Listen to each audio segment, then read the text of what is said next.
Hi everyone, I'm Lisa Curcio and welcome to Lisa's Stamp Studio.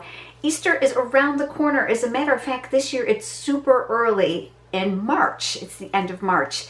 I have three great nephews that I love to put together Easter baskets for, and sometimes a little something extra.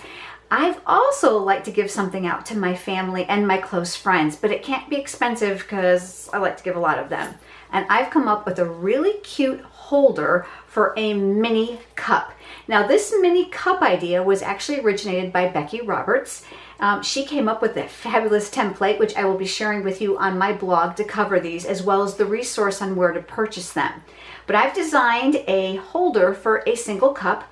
Really simple, and I think you're going to enjoy putting this together. And I'm using that brand new Easter lamb stamp set, which is too stinking cute, and it's in the Occasions catalog. Remember, it's celebration, so if you spend $50 in my online store, you're able to choose any free product from the exclusive celebration catalog. And there's new things coming on February 16th. 3 of them will go and 3 new ones will come in.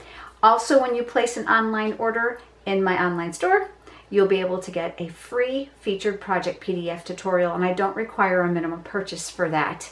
Studio Stamps in the Mail is another great way for you to have product to stamp at home, and I do all the work. I cut it all for you. Head over to my blog, the address is on the screen, and look at my online classes tab at the top, and all the information is there. What do you say we get over and we start stamping? I have to admit, this is pretty stinking cute, and I think it's going to make a great Easter favor.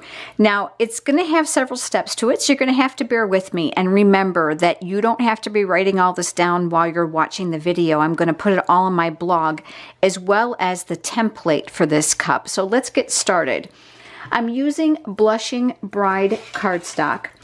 And the first piece we're going to be using is actually measuring 4.5 by 4.5. And the first thing you're going to do is bring in your paper trimmer. And the light colored blade is the one we're going to score with, and the dark one is for cutting. So we're just going to leave that at the bottom. And we are going to score 1 1/4 inch on all 4 sides. Now the great thing about the Stampin' Up! Trimmer is not only does it measure in this direction, but you've got up to 1 1/4 to this direction. I find that much easier than trying to hold a small piece of paper here. So I'm going to move this to 1 1/4 here, and I'm going to score. And I'm going to do this on all 4 sides.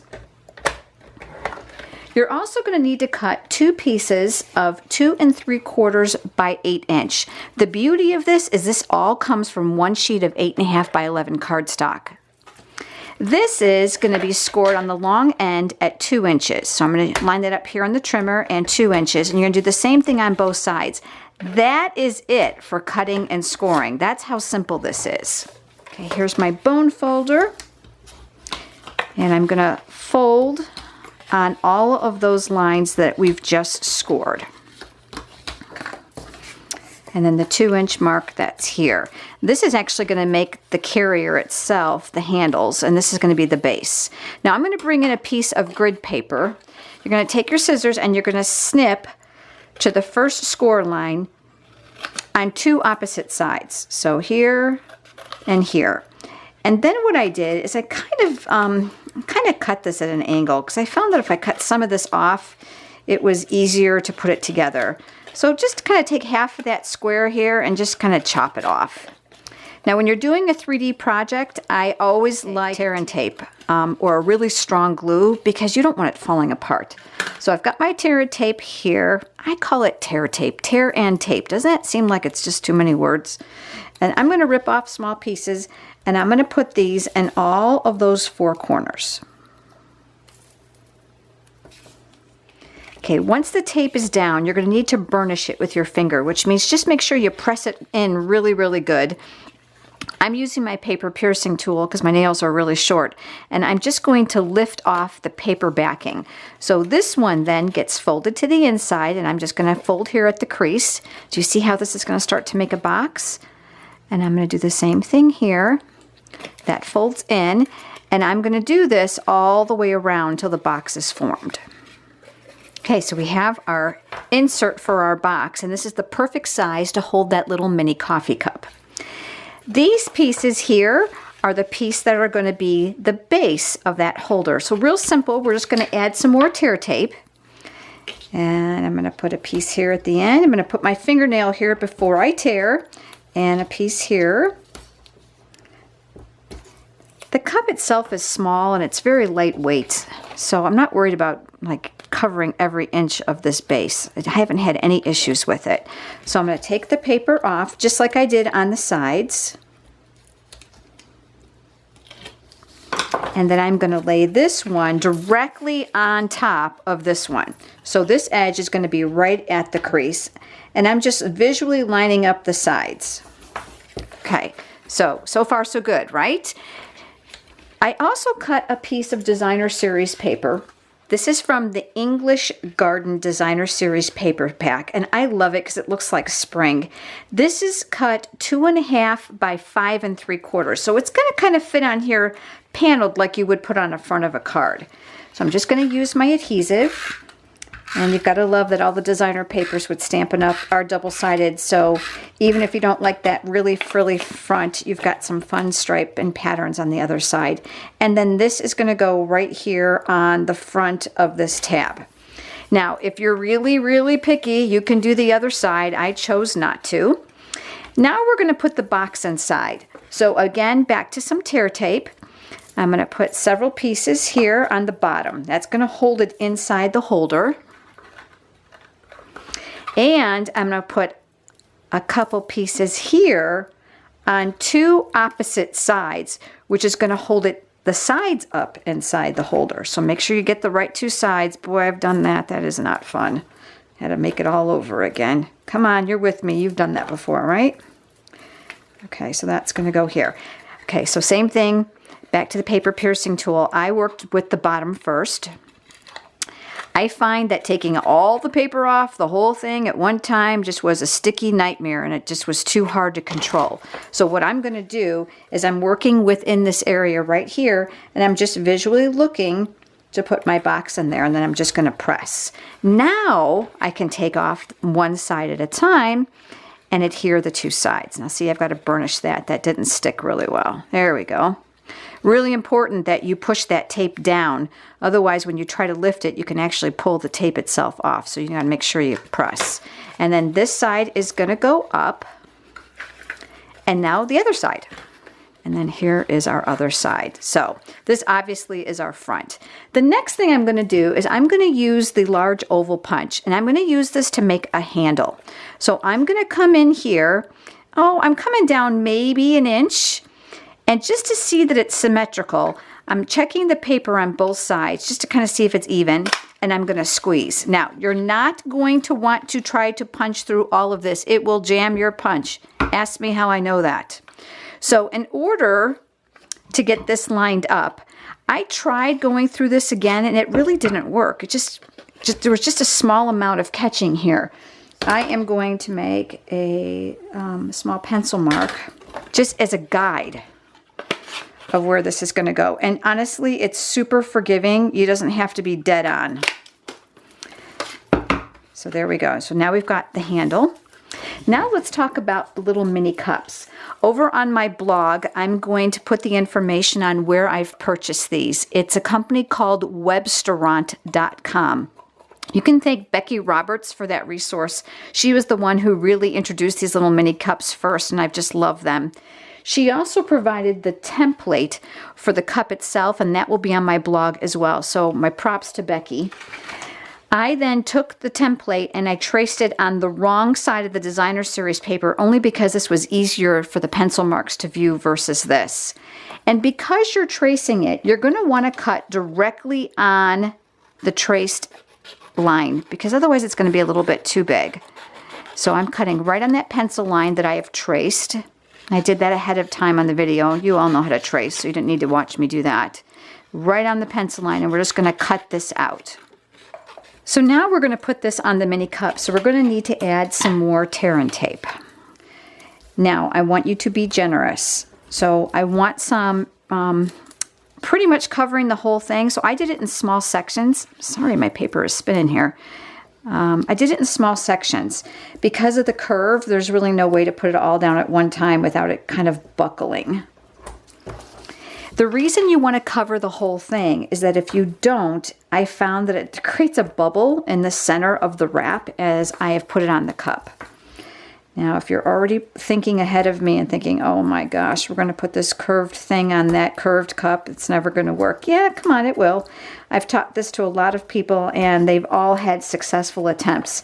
Again, we've got to burnish this down, rub, rub, rub. And we are going to take the paper backing off all of this. Okay, so here we go. I like to start at the crease. The curved widest part is at the top because the cup is wider at the top. So I'm going to start here. There's a little lip on these cups. And listen, if it doesn't go perfectly, don't freak out because the cup top comes up over this. So it's going to hide any mistakes. The most important thing I'm going to tell you is you really want to try to just get it on there smooth. So there we go. And wasn't that easy? That's pretty simple. And if you have any excess here, don't even fret about that. Don't even try to cut it. It's not worth the effort. You're going to fill it. I filled mine with, of course, chocolate, because if you know me, I love chocolate. And then these little lids snap on. But wouldn't this be adorable for like a shower or a wedding or a special birthday party, even graduation's coming up? Okay, now we're going to decorate the front. I am really enjoying this brand new stamp set called Easter Lamb. Isn't he cute? It only comes wood mount because it's a single stamp, but I want to show you what I did. I actually cut it apart. So when it comes just like this, the greeting with the lamb. So I used a very sharp pair of scissors and I cut off the words and I put them here on the side. I separated the sticker as well. So now I can use them individually. And you know why? Won't this make great baby cards too? It's just so cute. So that's another great tip for you. I have cut a piece of Whisper White cardstock that measures 2 by 2. That might be tight for you. So if it is, go maybe 2 1/8 or 2 1/4 square. This is the black, basic black archival pad. I'm going to get way down here because I'm going to look and I'm going to hope for the best because I've done it several times and I've had, oh yeah, good luck, huh? The next thing I'm going to do is I'm going to use my blender pen and the Blushing Bride ink pad. Remember, the color coordination with Stampin' Up! Is just fabulous. If you turn the pad over and you squeeze it, we made them flexible so that ink will go into the well of the pad to create a reservoir for you to watercolor. This is a blender pen. Both tips are exactly the same. There's a chemical in the pen that moistens the tip. It doesn't matter which end that you use. The tips do get stained with usage. I'm going to also tell you that when you use it, you don't want to stroke with it. You want to make sure that you preserve this tip for little tiny areas. That's what a blender pen is beautiful for, is small detailed images. So I'm going to make sure that it's clean before I use it. And you're going to hold it sideways and you are going to roll and spin on your grid paper. Yep, and it's clean. So I'm going to pick up a little ink from here and I'm going to put a little bit of color inside his little ears. I'm going to put a little bit where his nose is and I'm going to pick up a little bit more and I'm going to give him cute little pink cheeks. Now, just because I don't want to make it too opaque, I'm going to add a little bit of this blush color to his legs and a little dab on his tail just to bring out some color. I'm going to clean my blender pen one more time before I put it away. That's just a good habit so you're ready the next time. This is the Smoky Slate marker, and I'm going to color in his little hooves with the Smoky Slate. This is the Pear Pizzazz marker, and I'm going to do my little grass lines with the Pear Pizzazz. I like this lighter shade. And, of course, it has to have shimmer if I'm making it. So here's that clear wink of Stella. Absolutely love this product. I am going to just literally wash over those little dot areas that are supposed to be his woolly fur. And I just wish you were here because you're not going to be able to really appreciate how stinking wonderful this looks because obviously this is a camera angle. But I'm going to do my best to hold it up and see if maybe you can kind of see that little bit of shimmer going on. Oh, is it adorable. That just adds the perfect touch. The great thing about the Wink of Stella is it dries almost immediately. I'm going to flip it over. I'm going to put some adhesive on the back. And because it's a 3D project, I'm a bit more generous. I cut myself a piece of Pear Pizzazz cardstock. This is 2 1/4 by 2 1/4. And then this is just going to get mounted on the front. So ready to mount this on here, and I'm going to take some dimensionals, and again, because it's a 3D, we're going to be a little bit more generous. 3D projects, the most embarrassing thing is that they fall apart, so you don't want that. So I'm doing one in each corner, and I'm even doing one in the center because this is going to bow as we pick it up and carry it. And then I'm going to mount this at the front bottom of my project down here. I took a strip of Whisper White cardstock. This measures about 5/8 of an inch. It doesn't matter on the length because we're going to trim it. And I'm using the Pear Pizzazz ink. And remember how I told you I split these? So I'm going to ink this up in the Pear Pizzazz. And I'm going to stamp this down here on this strip. I'm going to take my scissors and I'm just going to chop off one end. And this end, I want to make a banner tip. And I love my hexagon punch for this. If you don't have this punch, ooh, gotta have it. This little point right here is going to make that banner tip. I'm going to slide it in. And I am going to visually look so that this point is up the center of my paper. And once I have it where I want it, I can lightly squeeze the punch to hold the paper in place and then squeeze. Now, if you do exactly what I've done and it's not quite right, we're going to go back in and we're just going to give that a little haircut and fix it. This is that beautiful white organza ribbon. Now, I didn't weight my cup down, so bear with me if this flops around a little bit.